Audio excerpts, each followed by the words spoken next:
അമേരിക്കയും ഇറാനുമായിട്ടുള്ള യുദ്ധം പല തലത്തിലേക്കാണ് അത് കത്തിപ്പടർന്നുകൊണ്ടിരിക്കുന്നത്. ഈ അടുത്തതായിട്ട് ഇപ്പോൾ ഈജിപ്തിലൊരു കപ്പൽ ഇത് അടിച്ചിട്ടുണ്ട്, ഇറാൻ ആക്രമിച്ചിട്ടുണ്ട്.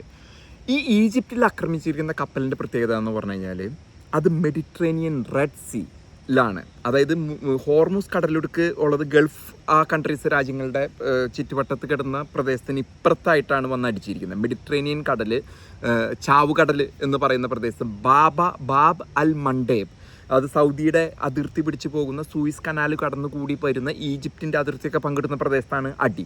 ഇത്ര നാൾ അവർ അടിച്ചിരുന്നത് അപ്പുറത്ത് ബഹ്റിൻ, കുവൈറ്റ്, UAE ഈ വക രാജ്യങ്ങളിൽ കിടന്നുള്ള ഇതിന് പകരം ഇപ്പുറത്താണ് ഇപ്പോൾ അടിച്ചത്, ഒരു കപ്പലടിച്ചത്. അപ്പോൾ ഈജിപ്റ്റ് പറഞ്ഞിട്ട് ഞങ്ങൾ തിരിച്ചടിക്കുന്നു പറഞ്ഞിട്ട്, സൗദി പറഞ്ഞിട്ട് തിരിച്ചടിക്കുന്നു പറഞ്ഞിട്ടുണ്ട്. അപ്പോൾ നമ്മൾ മനസ്സിലാക്കേണ്ട ഒരു കാര്യമെന്ന് പറഞ്ഞാൽ ഈ യുദ്ധത്തിൽ അമേരിക്കയുടെ താല്പര്യങ്ങളുണ്ട്. ഇന്ന് വരുന്ന റിപ്പോർട്ട് പ്രകാരം അമേരിക്കയുടെ പാട്രിയോട്ട് മിസൈൽ ശേഖരത്തിൽ ഗണ്യമായത്, അതുകൊണ്ടാണ് ട്രംപ് ഞെരിപിരി കൊള്ളുന്നത്. കാരണം ഇറാനായിട്ടോ റഷ്യയായിട്ടോ ഒരു യുദ്ധമുഖം തുറന്നു കഴിഞ്ഞാൽ പാട്രിയോട്ട് മിസൈൽ ശേഖരം ഇല്ലാതാകുന്ന ഒരു സ്ഥിതിയിലേക്കാണ്. 2400 പാട്രിയോട്ട് മിസൈൽ ഹെഡുകളാണ് അമേരിക്കയ്ക്ക് ഉണ്ടായിരുന്നത്. അത് ഓരോന്നും ഉണ്ടാക്കുന്നതിന് സൂക്ഷ്മത വേണം, അത്ര ഗംഭീരമായിട്ടുള്ള ഒരു ഇതിൽ ഉണ്ടാക്കേണ്ടതാണ്. അത് പെട്ടെന്ന് നമുക്ക് തട്ടിക്കൂട്ടി ഉണ്ടാക്കാൻ പറ്റുന്ന സാധനമല്ല. ആ 2400 പാട്രിയോട്ട് മിസൈൽ ഈ ഇറാൻ യുദ്ധം ചേർന്നതിന് ശേഷം ആ ശേഖരം വെറും 700-800 ആയി മാറിയിരിക്കുന്നു. ഇത് രഹസ്യരേഖയാണ്. പക്ഷേ പല മാധ്യമങ്ങളും, അമേരിക്കയിലെ മാധ്യമ പ്രവർത്തകർ എന്ന് പറഞ്ഞാൽ അവർ ചെന്ന് ഉള്ളിലേക്ക് ആഴത്തിലിറങ്ങി ആ വിവരങ്ങൾ ചോർത്തുന്നവരാണ്. അപ്പോൾ ആ പെൻറ്റഗണിൽ നിന്ന് ചോർന്ന വിവരങ്ങൾ പ്രകാരം ഇപ്പോൾ ഉള്ളത് 700-800 അപ്പോൾ ഈ ഒരു അവസരത്തിൽ ചൈനയായിട്ടോ റഷ്യയായിട്ടോ അതല്ലെങ്കിൽ വേറെ ഏതെങ്കിലും രാജ്യമായിട്ടോ ഒരു പ്രശ്നം ഉണ്ടായി കഴിഞ്ഞാൽ പാട്രിയോട്ട് മിസൈൽ ശേഖരം ഇല്ലാതെ വരും. അതുകൊണ്ടാണ് ട്രംപ് ആകെ ഒരു ആകുലതയും ഇതും. കാരണം ഇറാനിൽ പോയി തല വെക്കുകയും ചെയ്തു. ഇനി തല ഇനി ഗ്രൗണ്ട് ഫോഴ്സസിൽ ഇറക്കാനും പറ്റില്ല. ഇറക്കി കഴിഞ്ഞാൽ മുട്ടം പണി കിട്ടും. എന്നിരുന്നാൽ കൂടി ഇറാഖിൽ സേനേനെ ട്രെയിൻ ചെയ്തുകൊണ്ടിരിക്കുകയെന്ന് പറയുന്നു. ഏകദേശം 1 ലക്ഷത്തോളം അമേരിക്കൻ സേനയെയും മറ്റു സേനകളെയും ഇറാഖിൽ ഇതിന് റെഡിയാക്കി നിർത്തിയിരിക്കുകയാണ്. റെഡിയാക്കി ട്രെയിൻ ചെയ്ത് അവർ പ്രാക്ടീസ് ചെയ്തുകൊണ്ടിരിക്കുകയാണ് ഇറാൻ ആക്രമിക്കാൻ വേണ്ടിയിട്ട്. ഗ്രൗണ്ട് ഫോഴ്സ് അത് പലതരത്തിലുള്ള സർജിക്കൽ സ്ട്രൈക്സ് മുതലുള്ള പ്ലാനുകൾ നടക്കുന്നുണ്ട്. എന്നാൽ അതോടൊപ്പം തന്നെ നമുക്കറിയാം പാകിസ്ഥാൻ്റെ ആസിം മുനീർ വഴിയൊക്കെ ചർച്ചകൾ മുന്നോട്ട് പോകുന്നുണ്ട്. ഇതിൽ മറ്റൊരു ഇതെന്ന് പറഞ്ഞു കഴിഞ്ഞാൽ ഈ ചൈനയിൽ നിന്നും പാകിസ്ഥാൻ വഴി, ഈ സമാധാന ചർച്ചയ്ക്ക് കൂട്ടുനിൽക്കുന്ന പാകിസ്ഥാൻ വഴി ഇറാനിലേക്ക് ആയുധം എത്തിക്കാനായിട്ടുള്ള ഒരു നടപടി, അല്ലെങ്കിൽ സിറിയ വഴി നടക്കുന്നു. ഇതോടൊപ്പം തന്നെ യുക്രൈൻ റഷ്യ യുദ്ധം കൂടി ഇതിലേക്ക് വലിച്ചഴിക്കപ്പെടുകയാണ്. യുക്രൈനും ഇറാനും തമ്മിൽ അങ്ങോട്ടും ഇങ്ങോട്ടും അവർ ഈ സന്ധി സംഭാഷണം നടത്തി ഞങ്ങളുടെ യുദ്ധത്തിൽ നിങ്ങൾ പങ്കെടുക്കേണ്ട, കാരണം റഷ്യയും യുക്രൈനായിട്ടാണ് യുദ്ധം നടക്കുന്നത്. അതിനിടയിൽ എന്തോ ആയുധങ്ങൾ കടത്തുന്നതായിട്ട് ബന്ധപ്പെട്ടായിട്ടുള്ള സംഘടനകളും അവിടെ അത് കൈവിട്ടു പോവും.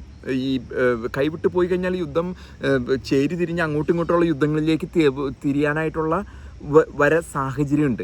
ഇപ്പം ഇന്ന് ഞാൻ ഈ സംസാരിച്ചുകൊണ്ടിരിക്കുന്ന സമയത്ത് $58 ബില്യൺ ഒരു ഈ മിസൈൽ സിസ്റ്റം ആയുധങ്ങൾ ഉണ്ടാക്കുന്നതിനുള്ള വലിയൊരു കരാറാണ് ലോക്ഹീഡ് മാർട്ടിന് കൊടുത്തതിന്.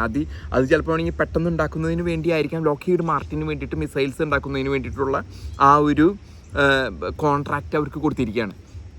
അപ്പോൾ അമേരിക്കയുടെ മിസൈൽ ശേഖരവും മറ്റ് സ്റ്റോക്ക് പൈൽ എന്ന് പറഞ്ഞാൽ അവരുടെ ആ ഒരു മറ്റു ആയുധങ്ങളും, പാട്രിയോട്ട് മിസൈൽ, ഹവിറ്റ്സർ, ജാക്കുലിൻ, ആ മുതലായ ശേഖരങ്ങളിലെല്ലാം ഗണ്യമായ കുറവ് വന്നിരുന്നു എന്നാണ് അമേരിക്കൻ മാധ്യമങ്ങൾ ഇന്ന് റിപ്പോർട്ട് ചെയ്യുന്നത്. അത് അങ്ങനെ ഒരു സാഹചര്യം ഉണ്ടായിക്കഴിഞ്ഞാൽ അമേരിക്കയെ സംബന്ധിച്ചിടത്തോളം ഈ യുദ്ധം എങ്ങനെയെങ്കിലും തോറ്റുകൊടുത്ത് പിന്മാറുക എന്നല്ലതായി. കാരണം ചൈന പോലെയുള്ളൊരു രാജ്യം അപ്പുറത്ത് നിൽക്കുന്ന അവർ ഈ അവസരം മുതലെടുക്കാൻ തയ്യാറെടുത്തു കഴിഞ്ഞാൽ വലിയ വില കൊടുക്കേണ്ടി വരും. ആ ഒരു സാഹചര്യമാണ് ട്രംപ് ഒഴിവാക്കാൻ നോക്കുന്നത്. ഒപ്പം തന്നെ നമ്മൾ ഇതിലോട് വായിക്കുന്ന മറ്റൊരു ഗസയിലെ യുദ്ധത്തെ പറ്റിയാണ് എനിക്ക് ഇതിൽ പ്രതിപാദിക്കാനുള്ളത്. ഗസയിൽ നമുക്കറിയാം, ഗസയിൽ കെട്ടിടങ്ങൾ അടിച്ച് ഫ്ലാറ്റാക്കി. അതായത് 2023 ഒക്ടോബർ 7 നടന്ന ആക്രമണത്തിൻ്റെ തിരിച്ചടി എന്നോണം ഗാസയിൽ ഇസ്രായേൽ നടത്തിയ യുദ്ധം, ആ യുദ്ധത്തിൽ ആ കെട്ടിടങ്ങളെ ഫ്ലാറ്റാക്കുന്നതിന് വേണ്ടി ഉപയോഗിച്ച ആയുധങ്ങൾ മുഴുവൻ നമ്മൾ പറഞ്ഞല്ലോ. പലസ്തീനിലെ പിഞ്ചു കുഞ്ഞുങ്ങളുടെ കഥ നമ്മുടെ നാട്ടിലിരുന്ന് കരയുന്നുണ്ടായിരുന്നു കുറേ ആൾക്കാർ. കുഞ്ഞുങ്ങളൊന്നും മരിക്കാതിരിക്കട്ടെ, അതൊന്നുമല്ല ഞാൻ അത് സന്തോഷമായിട്ട് പറയല്ല. പക്ഷെ അവിടെ തീവ്രവാദമാണ് കുഞ്ഞുങ്ങളിൽ പോലും അവർ വിഷം കുത്തി ഏൽപ്പിക്കുന്നത്.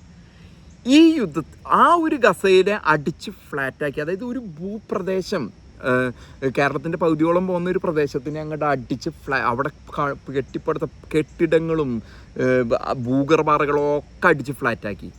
അവിടേക്ക് ആയുധം കൊടുത്തത് ഇന്ത്യയാണ്. അത് ഇന്ത്യ കൊടുത്തു എന്ന് പറഞ്ഞാൽ ഇന്ത്യയിൽ നിർമ്മിച്ചതാണ്. 2596 കപ്പലുകൾ ആയുധങ്ങൾ നിറച്ച് ഇസ്രായേലിൽ എത്തിച്ചത് ഇന്ത്യയാണ്. അതുകൊണ്ടാണ് ഇന്ത്യയും ആ ഒരു ഇസ്രായേലും തമ്മിലുള്ള ബന്ധം എന്ന് പറയുന്നത് നമ്മൾ മനസ്സിലാക്കേണ്ടത്. നിങ്ങളൊന്നും കൂടി കേൾക്കണം. ഏകദേശം 2600 കപ്പൽ ആണ് ആയുധങ്ങൾ ഇന്ത്യ ഇസ്രായേലിന് കൊടുത്തത്. ആ ബോംബുകളാണ് ഗാസയിൽ വർഷിച്ച് അവിടുത്തെ നിലം പരിശാക്കി കളഞ്ഞത്. കാരണം ഇസ്രായേൽ പോലുള്ള ഒരു ചെറിയ രാജ്യത്തിന് ഇത്രമാത്രം ആയുധങ്ങൾ ഉണ്ടാക്കാൻ പറ്റില്ല. ഒരു പക്ഷേ ഇപ്പോൾ UAE പോലും, നമ്മുടെ ദുബായ് UAE പോലും ആകാശ് മിസൈൽസും ഒക്കെ ഇന്ത്യയിൽ നിന്നാണ് വാങ്ങുന്നത്. ഇത്തരത്തിലുള്ള ആയുധങ്ങൾ ഇപ്പോൾ പണ്ട് അമേരിക്ക റഷ്യയ്ക്കായിരുന്നു ആയുധങ്ങൾ വിറ്റിരുന്നതിൽ വിദഗ്ധർ. അതിനിടയിലേക്ക് സൗത്ത് കൊറിയ എന്തെങ്കിലുമൊക്കെ വിൽക്കാൻ നോക്കുന്നുണ്ട്, അതല്ലെങ്കിൽ അങ്ങനെ അല്ലറ ചില്ലറ ചൈന വിൽക്കാൻ നോക്കുന്നുണ്ട്. ഇന്ത്യയാണ് ഇന്ന് ആയുധ വിപണിയിലെ ഏറ്റവും വലിയ അവരുടെ ബ്രഹ്മോസൊക്കെ ഇപ്പോൾ ഫിലിപ്പീൻസും പിന്നെ ഇന്തോനേഷ്യ, ഇപ്പോൾ അടുത്ത് നരേന്ദ്രമോദി ഇവിടെ പോയിരുന്നു, ഇന്തോനേഷ്യ പോയിരുന്നു. അവരൊക്കെ ഈ സാധനങ്ങൾ ഇന്ത്യ ഉണ്ടാക്കുന്ന ബ്രഹ്മോസും ആകാശ് മിസൈൽസൊക്കെയാണ് ഉപയോഗിക്കുന്നത്. അപ്പോൾ ഭാവിയിൽ ഇന്ത്യ ആ ഒരു കച്ചവടത്തിലേക്ക്, അതായത് 2596 കപ്പൽ നിറച്ച ആയുധം അങ്ങോട്ട് ഒരുക്കിയ സ്പെയിൻ അത് തടഞ്ഞിരുന്നു ഇസ്രായേലിലേക്ക് പോകുന്ന വഴിയിൽ. അത്ര ആയുധങ്ങൾ. അപ്പം ഇന്ത്യയിൽ എന്തുമാത്രം ആയുധങ്ങൾ ഇന്ത്യക്ക് വേണ്ടി നിർമ്മിക്കുന്നതും. അപ്പം ഇതിൻ്റെ ബന്ധം എന്ന് പറയുന്നത്, ഇപ്പം നമ്മൾ കാർഗിൽ യുദ്ധകാലത്തൊക്കെ ഒരു ടെക്നോളജി മിറാജ് അല്ലെങ്കിൽ മിഗ് ഇതിലൊക്കെ ഫിറ്റ് ചെയ്യുന്നതിന് വേണ്ടിയിട്ടുള്ള ഇന്ത്യൻ ഫൈറ്റർ ജെറ്റുകളിൽ ഫിറ്റ് ചെയ്യുന്നതിന് ഇസ്രായേൽ അപ്പം അങ്ങോട്ട് ഹെൽപ്പ് ചെയ്യുന്നു. അപ്പോൾ ആ ഒരു ബന്ധം, ഇപ്പം അമേരിക്ക പോലും ഇസ്രായേലിനെ സഹായിച്ചില്ലെങ്കിൽ ഇന്ത്യയാണ് ഇതിൽ സഹായിക്കുന്നത്.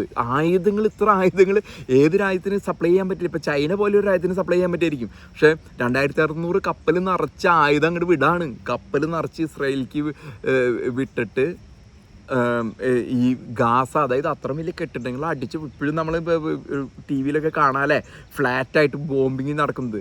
അപ്പോൾ ആയുധ നിർമ്മാണത്തിൽ ഇന്ത്യയുടെ ആ ഒരു പങ്കാണ് നമ്മൾ മനസ്സിലാക്കേണ്ടത്. അപ്പോൾ ആയുധശേഖരം ഇപ്പോൾ അമേരിക്കയിൽ 700 പാട്രിയോട്ട് ഇവർ ശക്തമായിട്ട് വേറെ എന്തെങ്കിലും വഴി കണ്ടെത്തിയിരിക്കും. വേറെ എവിടെയെങ്കിലുമൊക്കെ നിർമ്മിക്കുക. ചിലപ്പോൾ ഇന്ത്യയെ തന്നെ കൂട്ടുപിടിക്കേണ്ടി വരും. രഹസ്യമായിട്ടുള്ളത് ഇത് രഹസ്യമായിട്ട് നടന്നത് നമ്മൾ പോലും അറിഞ്ഞില്ല. 2600 കപ്പൽ നമ്മുടെ രാജ്യത്തു നിന്ന് ഇസ്രായേലിൽ പോയി ഗാസാനെ ഇല്ലാണ്ടാക്കാനായിട്ട്.